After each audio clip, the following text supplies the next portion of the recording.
Okay, salam pinjak silat. So welcome to the analysis. Now let's take a look at this. I got this video in from one of the brothers who said there's a problem with North American children. Now, yeah, I figured that out already many years ago because I spent a year working in a correctional school in Canada. It was like, what was it? Maybe 24 years ago, something like that. So it's quite a long time ago, but the situation at that time was already quite bad. And it was bad enough for me to decide that I don't want to be a teacher in North America. So I got this video in today. So I want to take a look at it with you guys, and then let's see what we got, because he said it's pretty bad. Okay, let's start. Graphic content. All right, let's take a look. School zone. Florida student attacked his teacher. Oh my God, look at this. Unbelievable.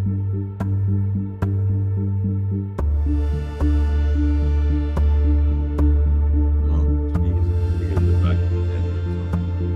So,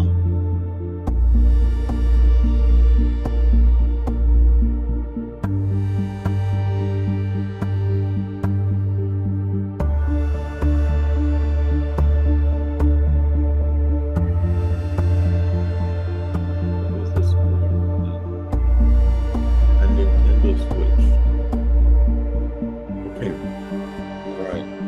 So first of all, let's take a look at the analysis part of this, the violence part of this. I mean, for teachers, I'm sorry to say this, unfortunately, but for those of you who are teachers or no teachers, you should prepare yourself for these kind of situations if you're working in North America, okay? To be very frank with you, it's unusual in other places. I was a teacher in Asia for a few years, and I'm telling you that there's nothing like this that happens. It's almost impossible for something like that to happen.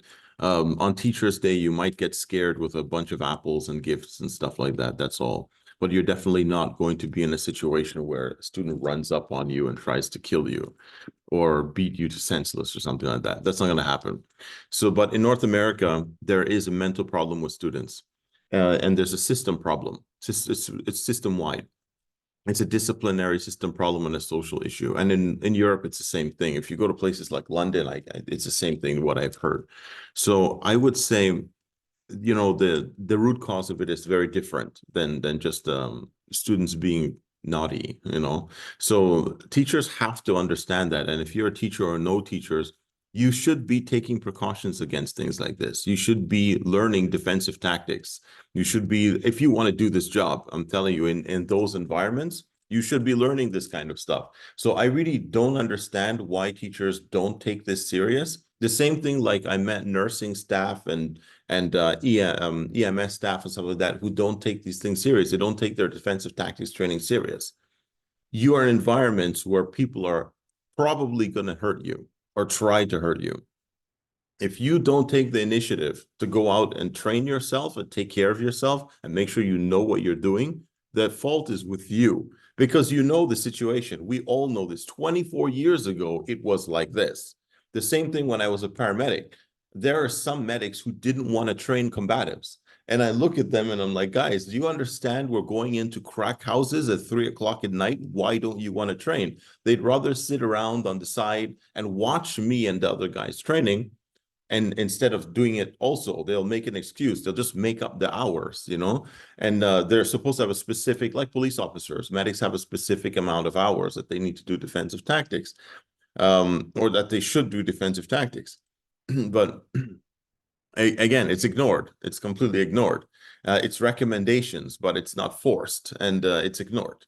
So, and if you're a teacher, it's pretty much the same thing. Take a look at the situation like this. You know that the students are violent. You know that the system has a problem. You know that there are social problems that create these kind of situations. Why are you not training yourself? Why? And why are you feeling that you can walk out of a class, not pay attention to the situation after you've just done something to a student in the class? You can assume that the assumption is that a guy like this, just by the looks of him, he can cause some trouble. Okay. So that would be my assumption. If I took a Nintendo away from a kid in a class, I would assume that there's going to be a problem if I was a teacher in that environment, and I would expect it. Okay. So that's the first thing. So I feel really bad for this teacher because she is literally on cloud nine in an imaginary world where everything is okay. Oh, he completely rushed. I mean, he knocked her out on the first shot, pretty much. And one other thing, you always have to sit back and wonder to yourself when you look at things like this, where are the other humans? And I've said this so many times, and I'm going to say it again.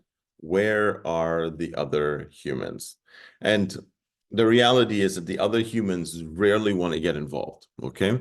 Rarely want to get involved. I've been in situations where there's somebody injured in the middle of a road. I'm literally trying to remove that person to safety, and I ask a bystander, because the person is really heavy, I ask a bystander, come and help me to carry this person and shift them to the side of the road. Now, this was before I was a paramedic, so I didn't learn the correct tactics and stuff in order to lift people and things like that. And I learned that when I was a paramedic, even for people who are larger. And so I lacked that skill. So I asked somebody to help me. The person literally looked at the situation, turned their face away, and walked away quickly. That's the reaction that I now expect from people.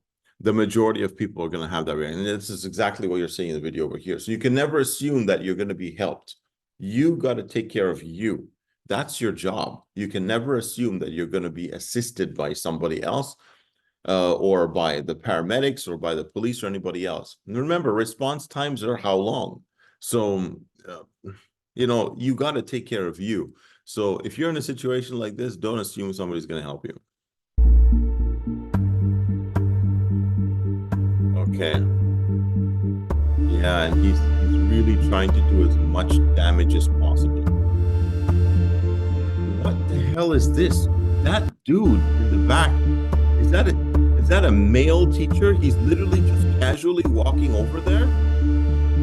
What is this? I would go after this guy simply for the way he behaved. What the hell is that? He should be prosecuted. Look how slow that walk was. I mean, you're literally just going over to get a cup of coffee or what? You're seeing a teacher being brutally beaten. Unbelievable. The guy makes you more angry than the freaking student does. That other teacher.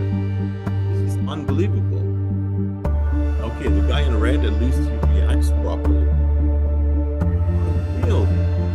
It's crazy. I mean, the ladies, whatever, they do the best they can, but the guys, there's no excuse for this. What is this 17-year-old was charged felony aggravated battery with bodily harm? Yeah, you damn right. This is good. Now, bloody hell, how can, there are serious social problems in North America and in Europe. There are serious social problems with these children. And one of the main problems is this. The paddle has been taken away. This is one of the main problems. Now, this is my back scratcher, but literally the paddle has been taken away. Now, when you have situations like this, these students should have been disciplined when they were children, but instead they're making gangster rap videos, as we saw I saw some other kid doing there, talking about girls, doing him and shooting cops and murdering people. This is what they're doing when they're 6 or 7 years old. They're listening to that kind of music and they're repeating it over and over again. And they develop this kind of psychology, a criminal psychology, from the time that they're young. Now, this is predominantly within Black neighborhoods, unfortunately, but it is also in other places. And this is the problem with North American Black culture. And it is a fact. And, it's not politically correct to say that, but it's unfortunately true. And it's something that needs to be fixed. And we see this in other communities also that take on this gangster rap music kind of persona. And we see the same thing. I saw recently a video from Norway. And in Norway, the most remote, ridiculous place in the middle of the edge of Europe, okay, next to the snowstorms and bears, Norway, the gangs are listening to American gangster rap music and imitating that behavior and that culture and creating problems in Norway because of this. So, I saw this when I was young, and I see the same thing now, and it's only gotten worse. And I say to myself, like, where's the end of it? You have to put a stop to things like this. You can't just sit back and say this is okay. The problem starts at home, where the parents are literally allowing their children to be exposed to all kinds of garbage. And then they import that into the school. The school allows it, and they allow all kinds of nonsense. And they allow the children to literally do whatever they want. And then it ends up to, as a result, that it goes towards the teachers, and then it comes back home again to the parents. And then the broader society gets affected as well. So we've got a system problem in North America and in Europe, and it needs to be fixed. It needs to be corrected. And that's the root cause of the problem, is respect, discipline, honor, chivalry. Those things are no longer there anymore. And when a man opens a door for a lady and lets her go through, he's laughed at. Instead of saying you're behaving like a gentleman, he's laughed at. That's the state of affairs that we have amongst young men in North America and Europe. That's a fact, okay? If you behave well, if you dress properly, if you respect yourself and you're polite with older people and with other people around you, your peers laugh at you. And the school allows things like this. And the society applauds you for that kind of behavior. So what do you expect? What do you expect from young people who grow up in that kind of environment? What do you expect? Now, it's not everybody, but it's a lot. Okay, unfortunately, it's a lot. And the problem didn't start because of Black people.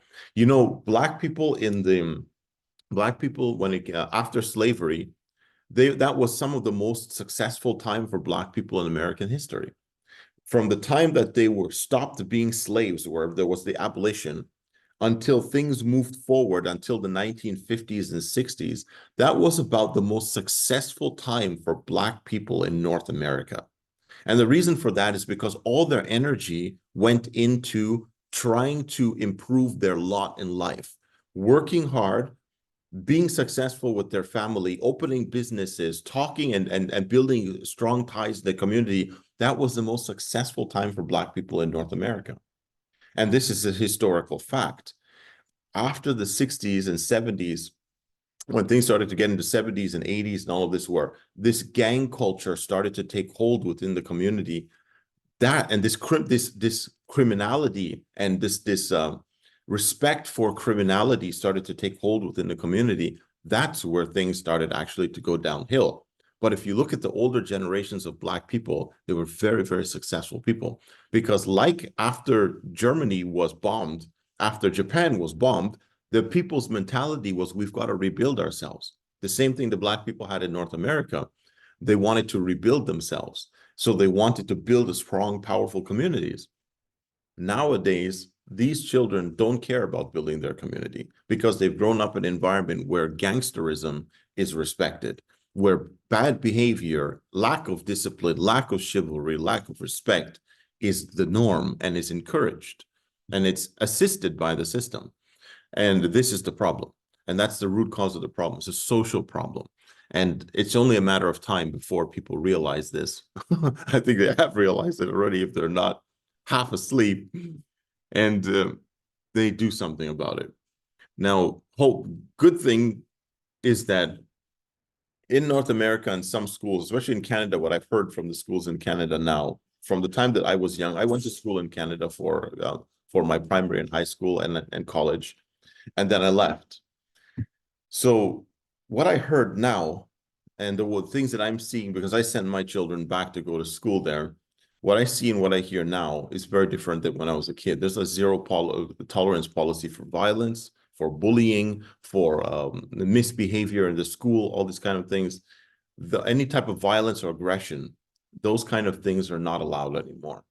But the discipline on respect and chivalry and politeness of speech, those things are not taught anymore. Those things aren't taught in school anymore. And this is a problem. And they've taken away the violence component from what I can see. They've removed the violence component, but they haven't reinstituted that respect for authority, that respect for age, that respect for people who are your betters in the community. Literally, like the teachers are your betters, okay, because they know better than you. Those things are not there. They don't teach those things because it's seen as traditional old style thinking. But those are the things that made the society good. Those are the things that made people good. And those things are unfortunately not there anymore. So we have to focus on teaching those things to our children at home. So that is what I got for you for this week. I'm sorry it's rambling on a little bit this week, but it is what it is. And sometimes I look at something like this, and as a father and as a teacher for many years, I look at something like this and I feel sorry because this boy's life is literally ruined. He's going to jail for a long time. And after you come out of that environment, the chances of you being normal to go into society and be a productive member of society again is very low. The recidivity, what is the word again? I forgot the word, recidivity. The recidivity rate for people in North America who come out of prison is relatively high compared to other places in the world. And the reason for that is because it doesn't correct you, it makes you worse. It teaches you how to be worse. And the culture is just, the negative culture is enhanced in prison and doesn't give you options for life. And unfortunately, this boy, you know, we can hope for the best, but probably the worst, unfortunately. So that's it for this week. Thank you very much. Salam Pinchak Silat. I hope you enjoyed this, and I'll see you all next week.